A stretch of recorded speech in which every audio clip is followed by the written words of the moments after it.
এই আধার কাটতে আর দেরি নাই। আমাদের আমেরিকা প্রবাসী ভাইরা আমেরিকান রাজনীতিবিদদের হাসিনার বর্বরতার বিরুদ্ধে এক করতে পারিছে। বাংলাদেশের অব্যাহত মানবাধিকার লঙ্ঘন বন্ধ করতে 22 জন আমেরিকান সিনেটর আর কংগ্রেসম্যান দুই দল থেকেই, ডেমোক্র্যাট আর রিপাবলিকান, আমেরিকাকে আন্তর্জাতিক সম্প্রদায়ের সাথে কাজ করার আহ্বান জানাইছে। এখন অনেকে কইতে পারেন যে আমেরিকা তো দেখায় মুরগি আর খাওয়ায় ডাইল, আমেরিকা কি করছিল মনে নাই? আমি কইতেছি না আমেরিকা কিছু কইরা দিবে। আমাদের রাজপথের দখল আমাদের হাতে, আমাদের কারোই সাহায্যের দরকার নাই। কিন্তু হাসিনা যেন ওদের সাহায্য না পায়, ওই রাস্তা বন্ধ হয়ে গেল।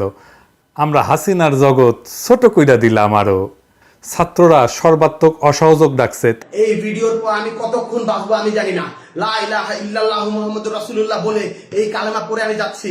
আমি যদি মরে যাই ভয় নেই, বাংলার প্রতিটি মানুষ যারা বেঁচে আছেন তারাই নেতৃত্ব দিবেন, তারাই চালিয়ে দিবেন। এই কালেমা পড়ে নেওয়ার পর আমার আর ভয় নেই।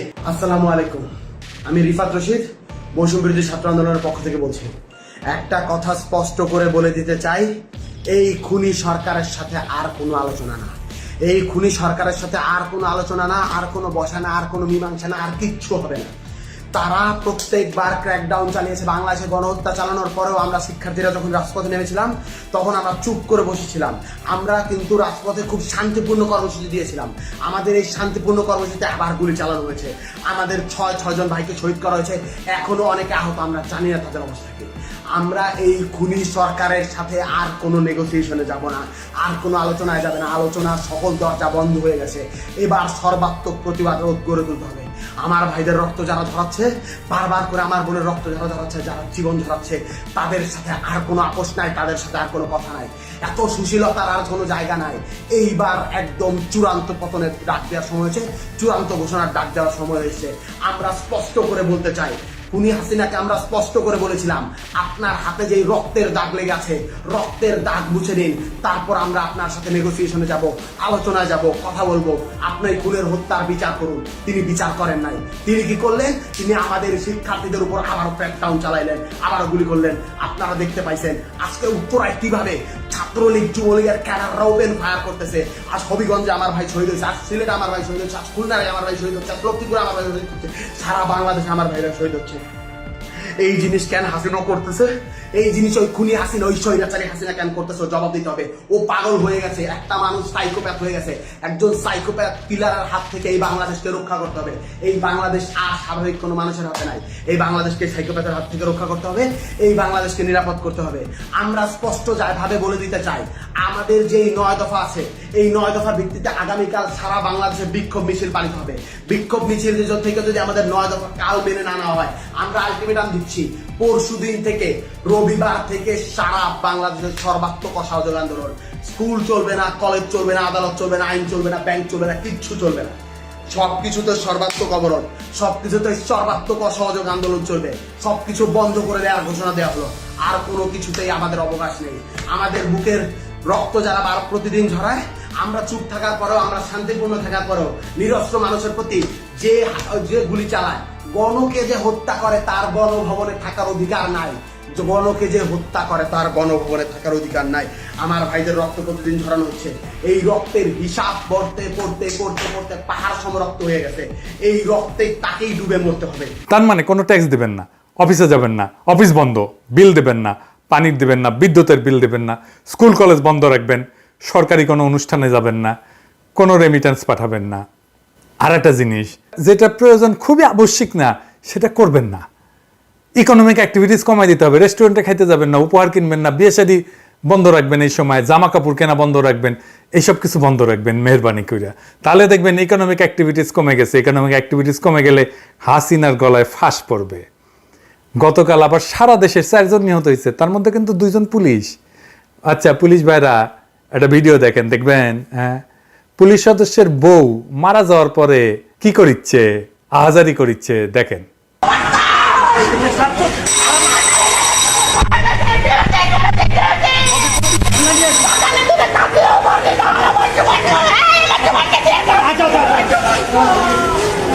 আপনাদের বইরে আহাজারি দেখতে চান? হাসিনার গদি দখলে রাখার জন্য সমান সংখ্যক পুলিশ কিন্তু এখন মারা যাইতেছে।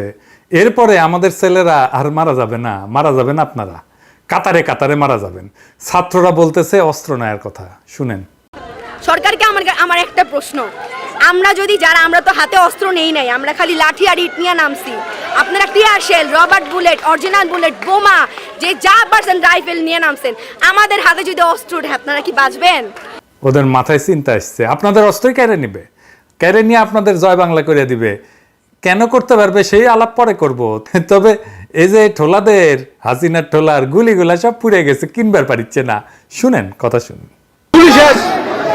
ব্যবস্থা করেন, ব্যবস্থা করেন, শুধু সামনের পড়ার কিছু নাই। যেইভাবে আন্দোলন দমানোর চেষ্টা করতেছে, সে একই কাজ করছে ইসরায়েল বাহিনী গাজায়। গাজার মতোই বীরত্ব নিয়ে আমাদের তারুণ্য দাঁড়াইতেছে। ইসরায়েলি বাহিনী যেইভাবে ফিলিস্তিনের তরুণদের কাছে পরাজিত হয়েছে, ঠিক একইভাবে হাসিনার বাহিনী আমাদের তরুণদের হাতে পরাজিত হবে। ইসরায়েল বলে হামাস সিভিলিয়ানদের ঢাল হিসেবে ব্যবহার করছে, বলে না? এই যে দেখেন, এই একই কথা কয় কুমড়ো পটা, শিক্ষার্থীদের ইমোশনকে ঢাল হিসেবে ব্যবহার করছে। আপনি ইসরায়েল যা যা বয়ান দেয় ফিলিস্তিনের বিরুদ্ধে, হাসিনার সরকার ঠিক একই কথা বলে। এটা নিয়ে আমরা পরে দেখবনি।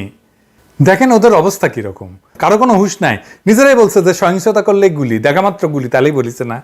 আবার কুমড়ো পটাশ বলে গুলির অনুমতি ছিল না, র্যাব, বিজিবি আর পুলিশের, যারা করছে বিচার হবে। যারা গুলি করতেছে, আমাদের কাছে যাদের ফুটেজ আছে, তাদের আমাদের বিচার করতে হবে না, হাসিনাই বিচার করবে। কার জন্য পাপ করলেন তাইলে?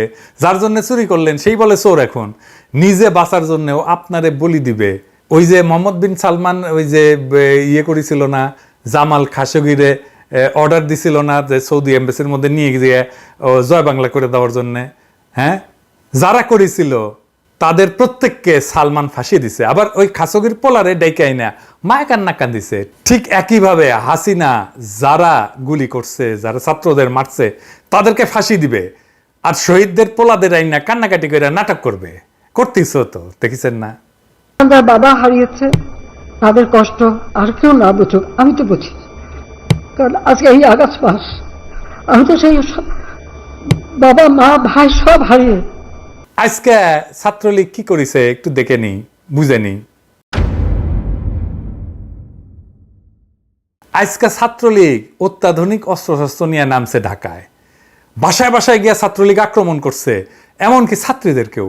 এই যে ক্যাসিনো মাস্টার সম্রাট, তারে মাঠে নামাইছে। দেখেন কি কয়। আমরা শুধু এইটুকু বলতে চাই, ইনশাআল্লাহ এই ষড়যন্ত্রকারীরা আগামীকালের মধ্যে তাদের আমরা পরাজিত করে, আপনাদেরকে বলতে চাই, রাষ্ট্রনায়ক শেখ হাসিনা যারা সত্যকারের কর্মী, আগামীকাল সকাল 8টা থেকে আমরা এখানে অবস্থান নেব এবং আপনারা আপনাদের সহযোদ্ধাদের আজকে রাত্রের ভিতরে সবাই ব্যাপকভাবে আগামীকাল এখানে অবস্থান নেবে। আমাদের সর্বোচ্চ প্রস্তুতি, আমাদের গায়ে যাতে যদি ফুলের টোকা দেওয়ার চেষ্টা করে, যদি আওয়ামী লীগের অফিসে হাত দেওয়ার চেষ্টা করে, যদি সচিবালয়ে হাত দেওয়ার চেষ্টা করে, ওই হাত আমরা ভেঙে দেব। শেখ হাসিনার কর্মী হিসাবে প্রত্যেকটি নেতা কর্মী মাঠে থাকবে নির্দেশ দিয়েছে। আজকে আমাদের বাংলাদেশ আওয়ামী লীগের সংগ্রামী সাধারণ সম্পাদক, আমাদের প্রিয় নেতা ওবায়দুল কাদের, আপনাদেরকে মাঠে থাকার জন্য সর্বোচ্চ প্রস্তুতি নিয়ে ফরাসি মিডিয়া ছাত্রলীগ নিয়ে সিরিজ হইতেছে। এখানে আমার একটা ইন্টারভিউ আছে, এইটা সাহেব ওই এটা মিচিয়ানা দেখান তো, একটা ভিডিও আছে। আপনি খালি ওই যে একটুখানি ক্লিপ দেখাবেন ওই প্রথমটার।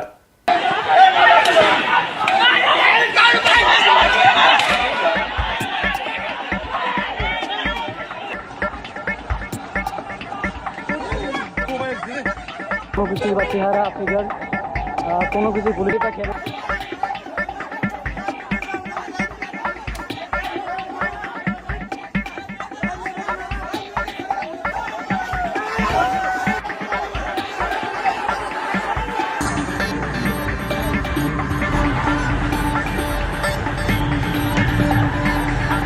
তো এই ছাত্রলীগরে একটা সন্ত্রাসী দল হিসাবে দুনিয়াত পরিচয় করে দিব আমরা। কাজ শুরু হয়ে গেছে। এইগুলা পালানোর রাস্তা পাবে না। হাসিনার দলের লোককলে বহুত মার খেয়েছে। কেমন মার খেয়েছে আমি আর কি কই। পুলিশ কেমন মার খেয়েছে, হাসিনার লোক কেমন মার খেয়েছে, এটা হাসিনার মুখেই শুনি, আমার কওয়ার দরকার নাই, শুনেন, মজা লাগবে, শুনে দেখেন।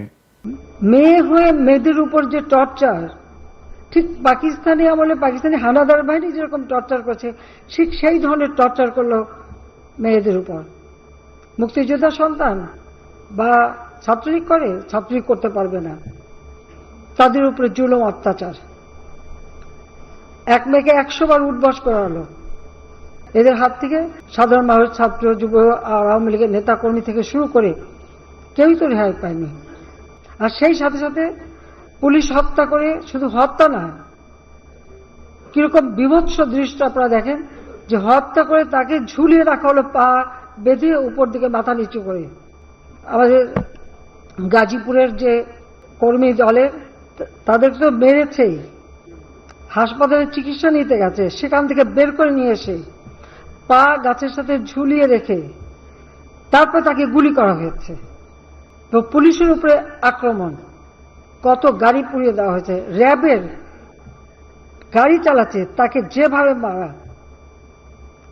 এমনকি আমার মোটর কেজের যে পাইলট থাকে যাত্রাবাড়ির দিকে ডিউটিতে আসবে, তাকে ধরে সেখানে মেরে লাশ ফেলে দেওয়া হয়েছে। বাড়ি বাড়ি ঢুকে ঢুকে কোথায় পুলিশ আছে, পুলিশকে মারতে হবে। শুনেছেন, ওর মোটর গেটের পাইলট তারেও নাকি জয় বাংলা করে দিছে পাবলিক। এটা খুব ইন্টারেস্টিং। পাবলিক সিনে কে হাসিনার জন্য কাজ করে, এডিটর সাহেব হাসিনা যখন করছে যে ক্যাঙ্কা ক্যাঙ্কা করে জয় বাংলা করে দিছে, এটা দেন, আর পিছে একটা পার্টি সং দেন, হ্যাঁ, এটা মজা লাগে তো আমাদের। সম্রাটরে যদি ঝুলান না, তাহলে কল ওর 2 পা টেঙায় ঝুলাবেন না, 1 পা টেঙাবেন, হ্যাঁ, কারণ কাটাল রানী মাইন্ড করে 2 পা টেঙালে, ওরা 1 পা টেঙাবেন, ওর কত তেল হয়েছে দেখবো। মাস্তানের বাচ্চা, মাস্তান ক্যাসিনো সম্রাট। আমার এই ভিডিও যখন রিলিজ হবে তখন বাংলাদেশের অবস্থা কি হবে আমি বলে জানি না, আমি তো করি আগে ভিডিও রেকর্ডিং, এটা রিলিজ হয় পরে, এডিটিং করার পরে। তা আসেন এটা নিয়ে আলাপ করে নিই। আপনারা জানেন যে আমি রেকর্ড করি, তারপরে এটা এডিট হয়ে আসতে আসতে 1-2 দিন লেগে যায়। ইদানিং আমার রেকর্ড করার সময় মনে হয়, আচ্ছা এটা যখন রিলিজ হবে তখন হাসিনা থাকবে, তো হাসিনার শাসনের অবসান যা আমাদের কাছে অনেক দূরের বিষয় বলে মনে হচ্ছিল, তা হঠাৎই আমাদের নাগালের মধ্যে চলে আসছে। এমনও হইতে পারে আমার এই এপিসোড যখন রিলিজ হবে তখন হাসিনা জয় বাংলা হয়ে গেছে।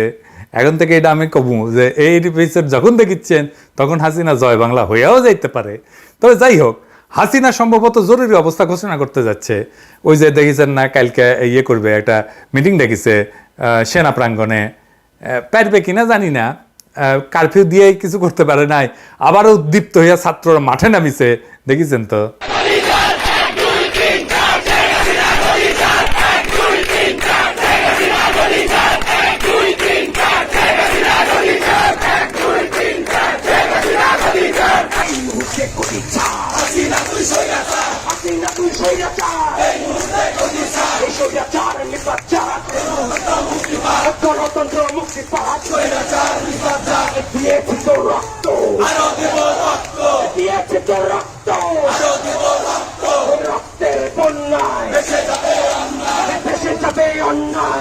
জরুরি অবস্থায় কি হবে সেটা বুঝতেই পারতেছেন। যদি জরুরি অবস্থা দেয়, সেই জরুরি অবস্থা ভাঙতে হবে, এটা ভাঙবেন, এই প্রস্তুতি এখন থেকে নেন। কিভাবে ছাত্ররা ভাঙবে সেটা তারা জানে, তারা আমাদের চেয়ে অনেক বেশি বুদ্ধিমান, তারা আমাদের চেয়ে অনেক বেশি অর্গানাইজ, তারা আমাদের চেয়ে অনেক বেশি ক্রিয়েটিভ। কিভাবে ভাঙবে তারা সেটা তারা আমাদের চেয়ে অনেক বেশি বীর। জরুরি অবস্থা ভাঙবেন এবং জরুরি অবস্থা দিক বা না দিক প্রস্তুতি নেন।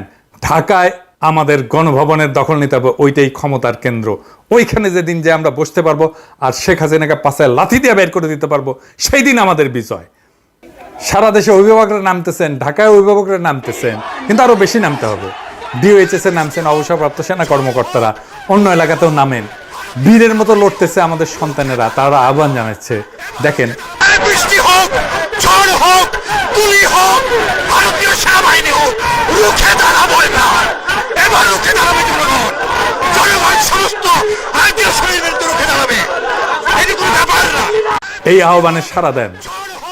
দেখেন কিভাবে নির্ভয়ে এপিসির সামনে দাঁড়ায় আমাদের ছেলেরা, সেটারা অকেজো কইরা দেয় শুধু স্প্রে পেইন্ট কইরা।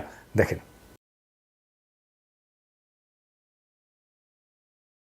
চাকবুম চাকবুম, চাঁদনি রাতে কিছু বলবো তোমার।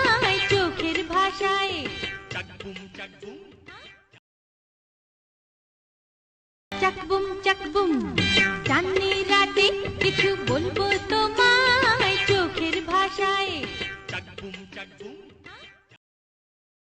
এইবার আমাদের একটা গ্রুপ আছে, এই যারা বিদেশে থাকি টাকি, দেশেরও কিছু লোকজন আছে এর মধ্যে, তো আমরা আলাপ টালাপ করি আর কি, কিভাবে কি করা লাগে আর কি, ঘুটে ঘুরি ওখানে আমরা। তো ওইখানে একজন লিখেছে আজকে, একজন প্রত্যক্ষদর্শীর বক্তব্য শুনে, যে ঢাকায় আছে আর কি, ও লিখছে যে লেখক সাহিত্যিকদের সমাবেশে যোগ দিতে যাচ্ছিলাম আটকাপুরি উত্তরাতে, গোলাগুলির মধ্যে গিয়ে ঢুকি একটা হাসপাতালের নিচে কুত্তা লীগের টহল, বহুবার আক্রমণ করেও ঢুকতে পারে না ভেতরে, তবে ভয় পাচ্ছিলাম ঢুকলে তছনছ করবে, তাই গ্রুপ থেকে লিভ নিয়ে বসেছিলাম। বিশ্বাস করিনি আইইউ ব্যাটের মানে ইউনিভার্সিটির পোলাপান বাহুবলী মুভির মতো পায়খানার পাইপ দিয়া ব্যয় উঠবে হাসপাতালের ছাদে, তারপরে তারা বৃষ্টির মতো ইট মারছে। মাইরে সেদিন টিকতে না পেরে এক বন্দুকধারী কুত্তা লীগ ভেঙে গেছে, ইটের ইয়েতে বন্দুকধারী কুত্তা লীগ ভেঙে গেছে। তারা 5-6 বার হানা দিছে, পোলাপান প্রত্যেকবার ইট মারছে। কি অদ্ভুত ডেডিকেশন, কি তাদের কনসিস্টেন্সি, ওদের বীর শ্রেষ্ঠ উপাধি দেওয়া উচিত, প্রকৃত ক্র্যাক প্ল্যাটুন এরাই। বৃষ্টিতে ভিজে তারা প্রায় 5-6 ঘন্টা অবস্থান ধরে রাখছে, এটা ভাবা যায়? আজ টানা 5-6 ঘন্টা বৃষ্টি হয়েছে, ভয়াবহ পরিস্থিতি। তারপরে লিখতেছে যে এটা ইন্টারেস্টিং, শুনেন, ছাত্রলীগের লোকজন একটা মেয়েকে কোপ দিয়ে চুলের এক পাশ কেটে ফেলছে, তার ঘাড়ে ইনজুরি। মেয়েটাকে জানেন? কিশোরগঞ্জ উপজেলা আওয়ামী লীগের নেতা। মেয়ে বাপকে ফোন দিয়ে বলছে তোমার দলের জানোয়ারগুলো আমারেও কুপাইছে। তাইলে বুঝছেন তো, এই লড়াইকে হাসিনার মরা বাপ উঠে আসলেও থামাইতে পারবে না। কেন পারবে না সে আলাপে আসতেছি। এই আন্দোলনের একটা অন্যতম প্রধান ঘটনা, যেইটা আগে কখনোই ঘটে নাই। আমরাও আন্দোলন করছি, এরশাদ বিরোধী আন্দোলন করছি, আরো অনেকেই করছে, ৭১ মুক্তিযুদ্ধ করছে, কিন্তু এই আন্দোলনের একটা ফেনোমেনাল ঘটনা ঘটছে, সেটা হচ্ছে নারীদের সক্রিয় অংশগ্রহণ আর নেতৃত্ব। এই লড়াইয়ে অবিশ্বাস্যভাবে আবিষ্কার করলাম আমাদের মেয়েদের। আমরাও রাজনীতি করছি রে ভাই, মেয়েরা আমাদের সংগঠন করতো, কিন্তু এই মেয়েরা তো আগুন এক একটা। একজন কথা বলে, তার বাক্যচয়ন, তার ডেলিভারি, তার বডি ল্যাঙ্গুয়েজ, তার সাহস, তার আর্টিকুলেশন অবিশ্বাস্য। এই তারুণ্য কেন এত শক্তিশালী তার আগের প্রজন্মের চাইতে বহু গুণে? কারণ এই নারীরা, এই মেয়েরা। আমি গতকাল একটা মেয়ের ক্লিপ ইউজ করছি এপিসোডে, আমি এটা বারবার দেখছি। আপনারা আবার দেখেন, এইটা সাহেব আবার দেখান, ওই যে পিছনে পুলিশ, সামনে স্বাধীনতা। আমরা লাশ হয়ে বের হবো ওখান থেকে। বহুত সুযোগ ছিল পিছনে ফিরে আসার, এখন আর পিছনে যাওয়ার রাস্তাই নেই। পিছনে পুলিশ আর সামনে স্বাধীনতা। অবশ্যই আমরা সম্মানের সাথে মৃত্যু গ্রহণ করতে রাজি আছি। আপনি দেখছেন তার বডি ল্যাঙ্গুয়েজ, তার কারেজ, তার আর্টিকুলেশন, উদ্দীপনা জাগানোর মতো কথা, তার মুভমেন্ট দারুণ সিনেমাটিক। এইটা আমরা আগে বাংলাদেশে কখনো দেখি নাই। আসেন আমরা তাদের কিছু মেয়েদের কিছু কথা শুনি এই আন্দোলনে। সরকারকে আমার একটা প্রশ্ন, আমরা তো হাতে অস্ত্র নেই নাই, আমরা খালি লাঠি আর ইট নিয়ে নামছি। আপনারা tear shell, rubber bullet, original bullet, বোমা, যে যা পারছেন রাইফেল নিয়ে নামছেন। আমাদের হাতে যদি অস্ত্র ওঠে আপনারা কি বাঁচবেন? একটা 4 কোটি রাজাকারের হাতে যদি অস্ত্র ওঠে আপনারা কি থাকতে পারবেন? আপনারা মাঠে আসতে পারবেন? কিছুই বলা যাবে না। এটা কোথাকার আইন? কে বিচার করবে? কাদের কাছে বিচার চাওয়ার দিন আছে নাকি? মেয়াদ লাগতেছে, ঘুমাইতে পারতেছি না, খাইতে পারতেছি না, রাস্তায় বাইরে হলে কি স্টুডেন্ট পরিচয় দেওয়া যাবে না? What the hell! আমি আমার চোখের সামনে দেখেছি একটা মানুষের মুখ থেকে গড়গড় করে রক্ত বের হচ্ছে, তাকে আমরা ঠিকমতো হাসপাতালে নিয়ে যেতে পারি না। আমি আমার হাত দিয়ে বুলেট বের করেছিলাম, বুলেট। এটা আমার স্বাধীন দেশ, আমার স্বাধীনতা কোথায়? একটা সাধারণ আন্দোলন যেখানে আমরা শুধু মত প্রকাশ করতে চেয়েছিলাম, একটা সাধারণ, একটা নিরস্ত্র আন্দোলনকে রণক্ষেত্রে পরিণত করেছিলেন। এত মানুষ মারা গেছে, একটা 4 বছরের বাচ্চা, সে তার বাসায় স্বাধীন না। একটা 4 বছরের বাচ্চা যদি বাসায় নিরাপদ না থাকে, তাহলে আপনি এই দেশে কেন আছেন? কিসের স্বাধীনতা আপনি আমাদের দিয়েছেন? আমাদের গণতন্ত্র কোথায়?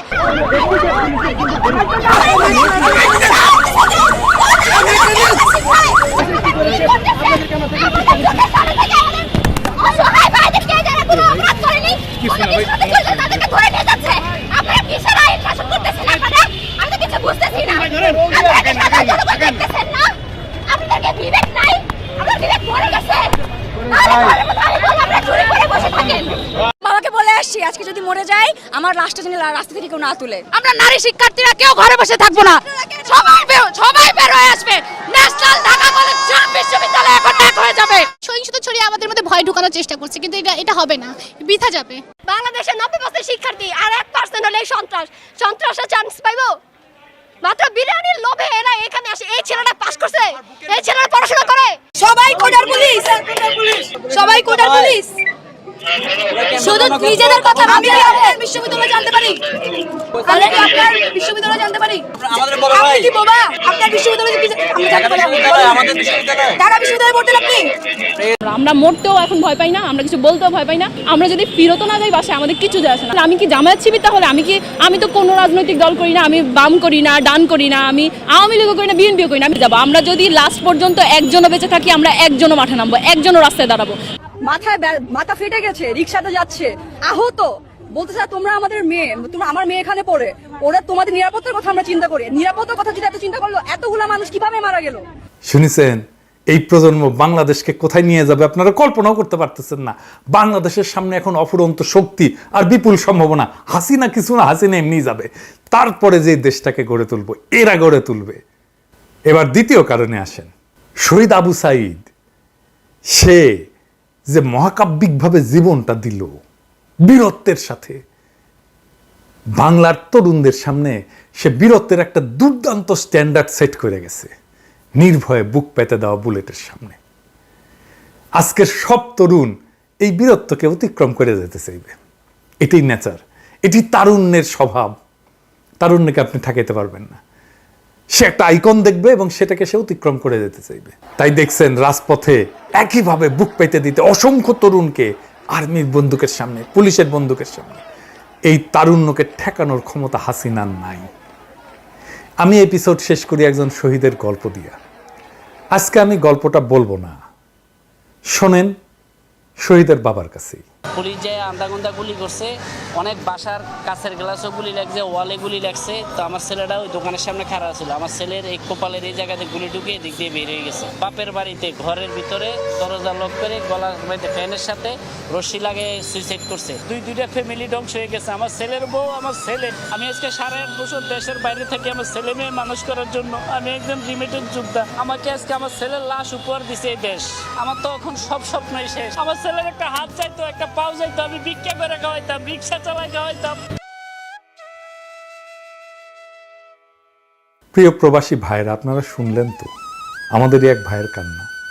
আপাতত 2 সপ্তাহ কোনোভাবেই আর একটা পয়সা পাঠাবেন না, কোনো দিক দিয়েই না, একটা পয়সা না। পরিবারকে বলবেন এই 2 সপ্তাহ একটু কষ্ট করো। আর এক প্রবাসী ভাইয়ের সন্তান নিহত হওয়ার প্রতিবাদে 1 পয়সাও আর বাংলাদেশে না। এই ভাইয়ের ভিডিও সব প্রবাসীকে দেখাবেন। Complete shutdown remittance. বিজয়ের সূর্য উঠতে বেশি দেরি নাই। খুব বেশি দিন রেমিটেন্স আমাদের বন্ধ রাখতে হবে না। আমাদের পরিবারদেরকে খুব বেশি কষ্ট করতে হবে না।